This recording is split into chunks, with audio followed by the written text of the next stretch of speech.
Oke, bismillahirrahmanirrahim. Assalamualaikum warahmatullahi wabarakatuh. Waalaikumsalam warahmatullahi wabarakatuh.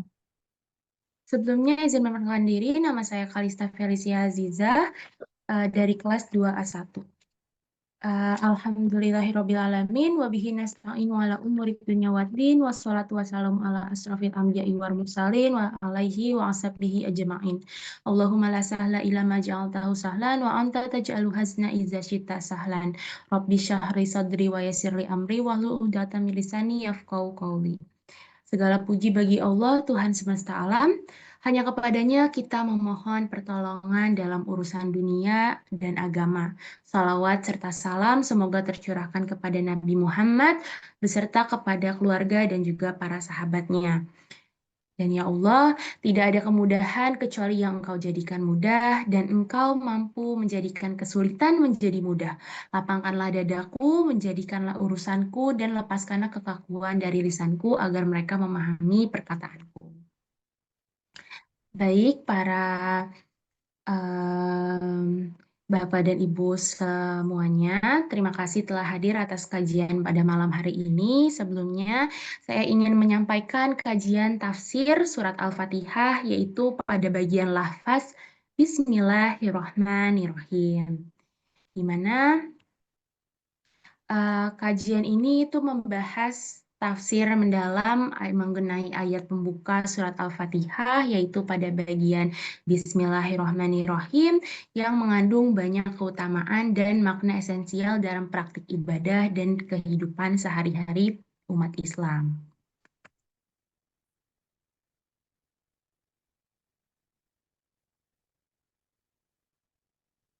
Surat Al-Fatihah sendiri merupakan surat yang sangat penting karena ya seperti yang kita biasa lakukan, bahwa surat ini itu selalu kita gunakan pada saat awal memulai aktivitas, pada saat kita dalam setiap rakaat sholat, sehingga surat ini menjadi hal sangat amat penting, di mana hal ini menunjukkan bahwa setiap muslim pastinya berinteraksi dengan surah ini setiap hari.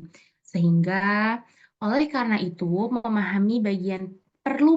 pentingnya memahami bagian pembukaannya, yaitu pada lafaz Bismillahirrahmanirrahim menjadi sangat penting agar ibadah nggak hanya dilakukan secara rutinitas, melainkan juga dengan pemahaman dan penghayatan yang lebih dalam.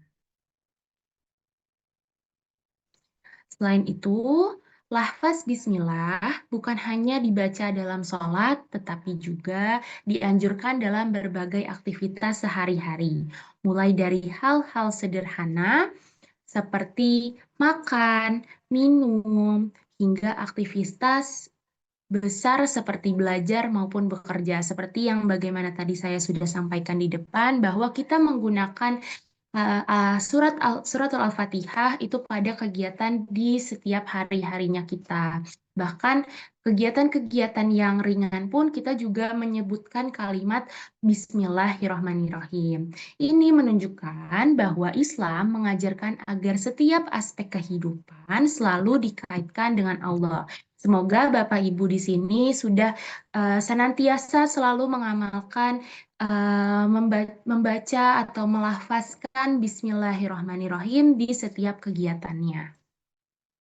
Maka kita masuk kepada materi keutamaan lafaz Bismillahirrahmanirrahim, yaitu yang pertama, lafaz ini sangat dekat dengan nama Allah yang Maha Agung. Ismul alaihi akbar, yang tidak diajarkan kepada semua hambanya, namun hanya kepada hamba-hamba pilihannya. Nama ini sendiri memiliki kekuatan yang besar seperti dapat menyembuhkan penyakit. Hal ini menunjukkan bahwa dalam bismillah terdapat kekuatan spiritual yang sangat besar, di mana para ulama menjelaskan bahwa orang-orang yang benar-benar memahami dan juga mengamalkan bismillah dengan penuh amat keyakinan dapat merasakan pertolongan Allah dalam berbagai kondisi, baik dalam kondisi kesulitan, dalam kondisi penyakit, yang sedang sedih atau dalam kondisi sedang terkena penyakit.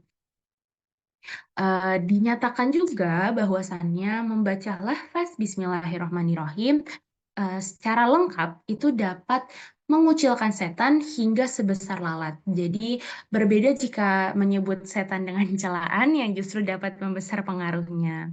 Di mana hal ini justru mengajarkan kita bahwa cara menghadapi gangguan setan bukan dengan emosi maupun kemarahan, tapi justru dengan mendekatkan diri kepada Allah dalam kehidupan sehari-hari. Hal ini bisa diterapkan ketika kita sedang merasa malas, marah, maupun tergoda melakukan hal-hal yang tidak baik. Jadi konotasi setan di sini bukanlah makhluk halus, Bapak Ibu, lebih kepada hal-hal yang menghambat kita dalam kegiatan sehari-hari. Misalnya kayak tadi, merasa malas, merasa marah, atau tergoda melakukan hal-hal yang nggak baik. Itu bisa kita lafazkan Bismillahirrahmanirrahim secara lengkap, secara benar, sehingga kita dapat lebih tenang hatinya untuk menjalani hal kegiatan tersebut gitu. Lalu lafaz Bismillahirrahmanirrahim itu juga dapat memberikan berkah. Jadi segala sesuatu yang diawali dengan kalimat Bismillah sesungguhnya akan diberkahi oleh Allah, baik itu pada saat kita makan, pada saat kita wudhu, pada saat kita beraktivitas, memasak, atau bekerja, dan hal-hal lainnya. Apabila kita diawali oleh kalimat Bismillah, maka insya Allah kita akan diberi berkah. Berkah itu nggak selalu harus berarti banyak jumlahnya, tetapi berkah itu yang berarti cukup atau dapat juga seperti menenangkan maupun membawa manfaat. Misalnya, makanan yang sederhana bisa terasa cukup dan juga memuaskan jika diawali dengan bismillah. Atau dalam kita saat kondisi sangat terpuruk, misalnya seperti tadi konotasinya makanan, ketika kita kekurangan makanan, lalu kita hanya dapat kebagian makanan sedikit, lalu kita mengucapkan rasa syukur, mengucapkan kalimat bismillah, sesungguhnya makanan itu menjadi sangat amat cukup bagi diri kita gitu. Lalu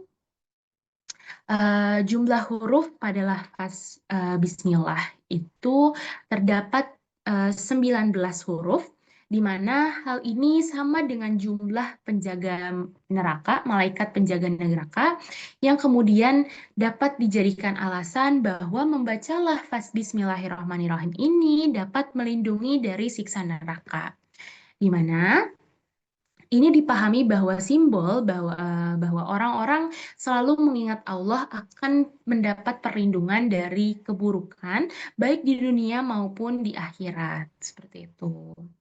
Lalu selanjutnya ada keutamaan dari lafaz ini juga, yaitu diutamakan dalam sholat dan beraktivitas sehari-hari, di mana dianjurkan membaca bismillah saat memulai sholat, wudhu, makan, maupun berpakaian.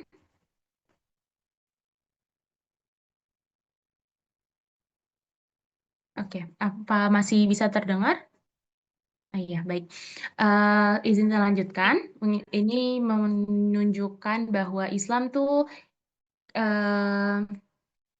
mohon maaf, dianjurkan membaca bismillah saat memulai sholat, wudhu, makan, berpakaian, dan aktivitas lainnya untuk mendatangkan keberkahan dan juga kekhusyukan. Di mana hal ini menunjukkan bahwa Islam tidak memisahkan antara ibadah dan kehidupan sehari-hari, sehingga semua aktivitas bisa bernilai ibadah jika diawali dengan niat dan menyebut nama Allah. Semoga Bapak Ibu selalu senantiasa membawa Allah di setiap keseluruh hariannya. Lalu terdapat kisah penting juga, yaitu ada beberapa kisah yang saya ingin bawakan. Itu ada 3 kisah, yaitu kisah Yiyun dan Abdullah bin Az-Zubair, ada kisah Abdullah bin Az-Zubair dengan raja, lalu juga ada kisah tentang riwayat tentang perlindungan Zabaniyah. Sebentar ya. Untuk kisah Yun dan Abdullah bin Az-Zubair, ini dikisahkan ada dua hamba Allah yang diberi keistimewaan. Mengetahui nama Allah yang agung, Ismu Alaihil Akbar, yaitu Yun dan Abdullah bin Az-Zubair dengan izin Allah. Ketika mereka berdoa menggunakan nama tersebut, doa mereka mudah dikabulkan. Bahkan mampunya menyembuhkan berbagai penyakit, namun keistimewaan ini bukan tanpa ujian. Mereka tetap menghadapi cobaan berat sebagai bentuk uji keimanan, sehingga hal ini menunjukkan bahwa kedekatan dengan Allah itu harus diiringi dengan kesabaran dan keteguhan. Jadi, ketika kita sedang dihadapi dengan ujian cobaan, janganlah kita merasa amat sangat rendah, bahwa kita selalu ingat bahwa Allah itu dekat dengan kita, seperti itu. Lalu pada kisah Abdullah bin Az-Zubair dan seorang raja, itu dalam salah satu riwayat, Abdullah bin Az-Zubair pernah menyembuhkan seseorang yang buta dengan izin Allah. Kabar ini itu terdengar sampai kepada seorang raja, di mana sang raja pada akhirnya memanggil Abdullah bin Az-Zubair, lalu meminta agar ia menunjukkan keajaiban tersebut di depannya. Namun di sisi lain juga menguji, bahkan mencoba mencelakainya. Jadi sang raja menguji Abdullah bin Az-Zubair, namun terdapat niat untuk mencelakainya juga. Dalam kondisi tersebut, Abdullah tetap bertawakal kepada Allah hingga pada akhirnya ia menyampaikan rahasia keutamaan membaca kalimat atau membaca lafaz Bismillahirrahmanirrahim dengan penuh keyakinan. Sehingga pada saat itu raja tersentuh dan akhirnya memutuskan untuk masuk Islam. Lalu riwayat tentang perlindungan Zabaniyah itu dalam penafsiran ulama seperti Ibnu Katsir disebutkan bahwa lafaz Bismillahirrahmanirrahim itu memiliki 19 huruf, yang dimana kalimat 19 huruf ini sering dikaitkan dengan jumlah malaikat penjaga neraka Zabaniyah. Dari sini dipahami bahwa membaca bismillah itu dapat menjadi bentuk perlindungan dari siksa selama dibaca dengan iman dan penghayatan. Di mana hal ini juga diperkuat dengan berbagai riwayat hadis yang menekankan keutamaan dengan memulai segala sesuatu dengan menyebut nama Allah. Seperti itu. Lalu, ada makna dan kandungan dari lafaz Bismillahirrahmanirrahim. Di mana, mohon maaf sebentar. Ya, makna dan kandungan lafaz dari Bismillahirrahmanirrahim itu cukup banyak sebenarnya.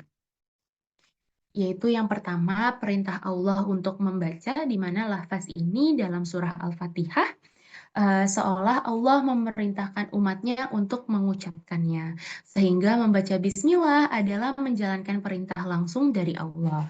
Ini menjadikan bismillah sebagai bentuk ibadah yang sederhana tetapi sangat bermakna. Lalu yang kedua ada hal ini juga mencerminkan dominasi sifat rahmat Allah, di mana lafaz ini menonjolkan sifat-sifat Allah yang maha pengasih, yang lagi maha penyayang, namun tidak mengesampingkan sifat keras dan adilnya. Di mana kedua sifat ini harus dipahami secara seimbang. Jika hanya memahami Allah sebagai maha pengasih, seseorang bisa meremehkan dosa Jadi, ketika hanya memahami bahwa Allah hanya sebagai maha pengasih, maka orang-orang tuh bisa aja meremehkan dosa karena merasa kayak, oh Allah itu maha pengasih kok. Jadi biarpun saya membuat dosa, ya Allah juga akan tetap mengampuni saya gitu. Padahal hal itu nggak boleh dinetralisir seperti itu, karena Allah juga memiliki sifat namanya yaitu sifat adil, yang dimana jika kita melihat sifat adilnya bisa timbul rasa putus asa, maka keseimbangan ini sangat penting. Jadi ketika kita paham bahwa sesungguhnya Allah itu memiliki sifat yang adil, sudah sepatutnya kita merasa bahwa meskipun kita diampuni dosanya, namun hal untuk menggantikan apa yang telah kita kerjakan itu akan tetap terjadi atau bisa kita sebut juga karma gitu ya. Lalu ada makna istianah pemohonan pertolongan dari kata bismillah. Itu berarti eh, kata bismillah itu berarti dengan nama Allah yang menunjukkan permohonan atau bantuan Allah dalam melakukan suatu aktivitas, termasuk membaca Al-Fatihah dan menjalankan ibadah. Di sini kita dilatih untuk tidak sombong dan selalu merasa butuh kepada Allah dalam setiap keadaan. Maka penting sekali seperti yang sudah saya ulang-ulang dari tadi, Bapak Ibu, bahwa penting bagi kita untuk mengucapkan kalimat Bismillahirrahmanirrahim sebelum saat-saat kita sedang beraktivitas. Tuh. Lalu ada juga nama Allah yang eksklusif, itu mengartikan bahwa kata Allah itu adalah nama khusus untuk Tuhan yang Maha Esa dan tidak boleh digunakan selain untuknya. Ini mengingatkan bahwa hanya kepada Allah lah yang layak disembah dan dimintai pertolongan. Di mana hal ini juga merupakan inti dari ajaran tauhid dalam Islam. Lalu terdapat keutamaan menjaga nama Allah di mana kisah Bishr al-Hafi yang sangat menghormati nama Allah hingga Allah menjanjikan keberkahan atas perbuatan tersebut di dunia dan di akhirat. Sehingga hal-hal ini menunjukkan bahwa menghormati hal-hal yang berkaitan dengan Allah memiliki nilai yang sangat besar di sisinya. Maka bayangkan aja Bapak Ibu, kita selalu melibatkan Allah dalam setiap kegiatan kita, selalu mengucapkan lafaz bismillah dalam setiap kegiatan kita, maka seberapa banyak Allah akan mengganti hal-hal tersebut. Gitu. Lalu terdapat penghayatan bacaan di mana apabila kita membaca Bismillahirrahmanirrahim dengan tartil lambat dan jelas, itu memberi hak masing-masing huruf agar dapat kekhusyuan dan keberkahan yang maksimal. Membaca dengan perlahan juga membantu kita memahami dan merasakan makna yang terkandung di dalamnya. Jadi Bapak Ibu, apabila dengan kita saat sholat, saat kita beribadah, lalu kita mengucapkan lafaz Bismillahirrahmanirrahim dengan lantang, dengan pelan, namun jelas, itu mungkin bisa menambah kekhusyuan kita dalam kita beribadah seperti itu. Lalu kita masuk ke slide selanjutnya, yaitu adalah sebentar ya, slide-nya agak ini. Ya, baik. Selanjutnya ada implikasi praktis dan spiritual. Implikasinya yaitu ada yang pertama membaca bismillah dengan penuh penghayatan membantu meningkatkan kekhusyuan sholat dan aktivitas ibadah lainnya. Karena hati lebih sadar bahwa kita sedang bergantung kepada Allah. Seperti yang tadi saya ucapkan ya, ketika kita ibadah kawan. Oke. Baik, izin melanjutkan dikarenakan tadi sempat terputus ya. Jadi Betul. kita masuk ke bagian implikasi praktis dan juga spiritualis. Di mana kita ketika membaca bismillah dengan penuh penghayatan dan di mana penghayatan itu membantu kita meningkatkan kekhusyukan pada saat ibadah, misalnya ibadah sholat, maupun ibadah mengaji, maupun ibadah lainnya, dikarenakan hati kita lebih sadar bahwa kita sedang bergantung kepada Allah Subhanahu wa Ta'ala.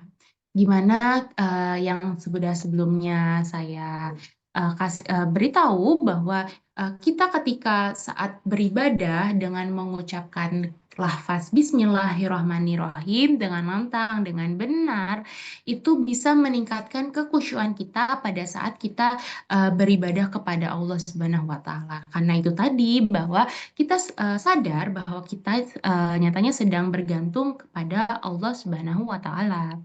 Seperti itu. Lalu, implikasi yang kedua yaitu adalah mengingatkan bahwa tanpa pertolongan Allah, seseorang tidak akan mampu untuk menjalankan ibadahnya dengan sempurna. Mengapa demikian? Dikarenakan semua segala keputusan yang ada di dunia ini itu dikarenakan Allah Subhanahu wa taala. Hal ini juga yang membentuk kita sikap rendah hati dalam dari diri seorang muslim. Lalu poin selanjutnya yaitu dengan kita membaca lafaz Bismillahirrahmanirrahim dengan penuh keyakinan dan juga penuh ihtisab, yaitu ihtisab artinya adalah harap kepada pahala dan berkah, itu bisa membuka pintu ilmu, bisa menjadikan hidayah, bisa juga mendapatkan keberkahan dari Allah. Tapi dengan kita mengucapkan kalimat Bismillahirrahmanirrahim, itu kita nggak boleh apa ya bahasanya sombong mungkin. Kita nggak boleh mengucapkan kalimat Bismillah itu dikarenakan kita menginginkan pahala dari Allah. Memang kita menginginkan kepahalaan, namun kita harus paham juga bahwa kita mengucapkan Bismillahirrahmanirrahim itu dikarenakan niat dari hati kita untuk menggantungkan segala urusan kita oleh Allah Subhanahu wa taala gitu ya. Nah, eh, hal ini dengan kita selalu mengucapkan kalimat lafaz Bismillahirrahmanirrahim, ini bisa diterapkan dalam kita belajar, lalu pada saat kita bekerja, pada saat kita ibadah pastinya, dan aktivitas-aktivitas lainnya. Semua aktivitas bisa kita awali dengan kalimat Bismillahirrahmanirrahim. Lalu, implikasi lainnya yaitu adalah untuk menghindari sikap putus asa meskipun sering melakukan dosa. Jadi ketika rahmat Allah, kita ketahui bahwa rahmat Allah itu sangat luas dan selalu memberikan kesempatan untuk tobat. Nah, tapi kembali lagi, hal ini tuh nggak bisa kita jadikan patokan bahwa ya sudah, Allah itu kan maha mengampuni, Allah itu kan maha luas, selalu memberikan kesempatan kita untuk bertaubat. Ya sudah, saya membuat dosa saja terus, toh Allah akan memaafkan saya lagi dan lagi. Nah, itu yang nggak boleh kita, eh, apa ya bahasanya, yang nggak boleh kita lakukan, gitu mungkin ya. Karena Allah itu punya sifat yang namanya maha adil, gitu. Jadi balik lagi ke poin pertama yaitu menghindari sikap putus asa meskipun sering melakukan dosa karena pada sesungguhnya rahmat Allah itu sangat luas dan selalu memberi kesempatan kita untuk kita bertaubat.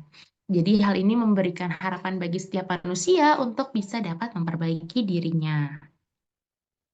Lalu poin selanjutnya yaitu adalah memahami Allah sebagai zat yang maha pengasih sekaligus maha adil sehingga keyakinan harus seimbang antara harapan dan juga rasa takut.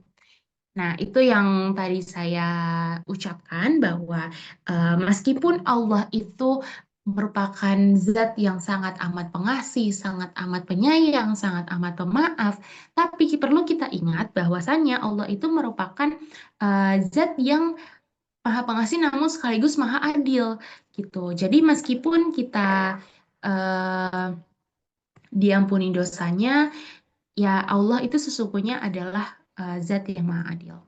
Sehingga kita dengan kita menerapkan bahwa itu Allah, meyakinkan diri kita bahwa Allah itu adalah zat yang adil, membantu menjaga kestabilan iman dalam kehidupan kita sehari-hari. Ya, mungkin seperti itu. Maka pada poin kesimpulan itu mohon maaf nih ya. Pada poin kesimpulan yaitu kalimat lafaz Bismillahirrahmanirrahim adalah lafaz yang sangat mulia dan penuh berkah di mana dia itu mengandung nama Allah yang Maha Agung dan membawa perlindungan serta keberkahan sehingga dengan kita menyebut lafaz Bismillahirrahmanirrahim, insya Allah kita akan senantiasa dilindungi oleh Allah Subhanahu wa Ta'ala. Lalu, dengan membaca lafaz ini dengan penuh penghayatan dan pemahaman akan meningkatkan kualitas ibadah dan juga kehidupan sehari-hari. Lalu yang selanjutnya, memahami sifat Allah yang seimbang antara rahmat dan juga keadilan adalah kunci keimanan yang sebenar-benarnya. Lafaz ini juga menjadi perintah Allah yang harus diikuti untuk mendapatkan hidayah, perlindungan, dan keberkahan darinya. Lalu, praktik membaca bismillah secara rutin dapat membantu mengusir pengaruh syaitan dan mendatangkan pertolongan Allah dalam setiap aktivitasnya. Semoga kita selalu dilindungi Allah dimanapun kita berada. Amin, amin ya robbal alamin. Kak, lafaz Bismillahirrahmanirrahim itu memiliki keutamaan yang sangat besar karena mengandung kedekatan dengan Ismul Alaihil Akbar, yaitu nama Allah yang paling agung, yang hanya diberikan kepada hamba pilihan dan memiliki kekuatan yang luar biasa, termasuk dalam penyembuhan. Selain itu, membaca bismillah juga dapat melemahkan pengaruh syaitan hingga menjadi kecil. Sehingga dianjurkan untuk selalu memulai segala sesuatu dengan menyebut nama Allah daripada mencela syaitan yang justru dapat memperkuat pengaruhnya. Di sisi lain, bismillah juga menjadi sumber keberkahan dalam setiap aktivitas, baik dalam ibadah maupun kehidupan sehari-hari seperti makan, wudhu, dan berpakaian. Jumlah hurufnya yang berjumlah 19 juga sering dikaitkan dengan malaikat Zabaniyah sebagai bentuk perlindungan dari siksa. Oleh karena itu, membaca bismillah sangat dianjurkan dalam setiap aktivitas karena dapat mendatangkan keberkahan, perlindungan, serta meningkatkan kekhusyuan dalam beribadah. Baik, mungkin itu saja yang bisa saya sampaikan. Ya, mohon maaf, ini di kolom komentar ada yang bertanya arti kata penjabaran lafaz Bismillahirrahmanirrahim itu apa dari Ibu Mei. Jadi apabila dijabarkan per kata, kata bi itu berarti dengan, ismi itu nama, sehingga bismi itu adalah dengan nama. Allah adalah nama Tuhan yang Maha Esa, lalu Ar-Rahman adalah Maha Pengasih, yaitu kasih sayang Allah yang luas untuk semua makhluk hidup tanpa terkecuali, lalu Ar-Rahim yaitu Maha Penyayang, yaitu kasih sayang Allah yang lebih khusus, terutama untuk orang yang beriman. Di mana saat kita mengucapkan kalimat bismillah itu bukanlah sekedar kalimat yang memiliki terjemahan, namun kita itu sedang memulai sesuatu dengan mengingat nama Allah, memohon pertolongannya, lalu juga berharap dari keberkahannya. Mungkin seperti itu. Mungkin itu saja yang dapat saya sampaikan. Apakah ada pertanyaan? Mungkin dicukupkan ya karena waktu juga sudah malam, sudah waktunya istirahat. Alhamdulillahirabbil alamin wa bihi nasta'in wa ala umuri dunya waddin wassalatu wassalamu ala asyrafil anbiya'i wal mursalin wa alaihi wa ashabihi ajmain. Allahumma la sahla illa ma ja'altahu sahlan wa anta taj'alu hazna idza syi'ta sahlan. Rabbi syahri sadri wa yassirli amri wa hlul 'uqdatam min lisani yafqahu qawli. Segala puji bagi Tuhan semesta alam, hanya kepadanya hanya kepadanya kita memohon pertolongan dalam urusan dunia dan juga agama. Semoga apa yang saya sampaikan hari ini dapat bermanfaat dan menambah pemahaman bagi kita semua. Terima kasih Bapak Ibu atas meluangkan waktunya. Mungkin dapat live setelah ini. Terima kasih. Selamat malam. Terima kasih. Assalamualaikum warahmatullahi wabarakatuh. Udah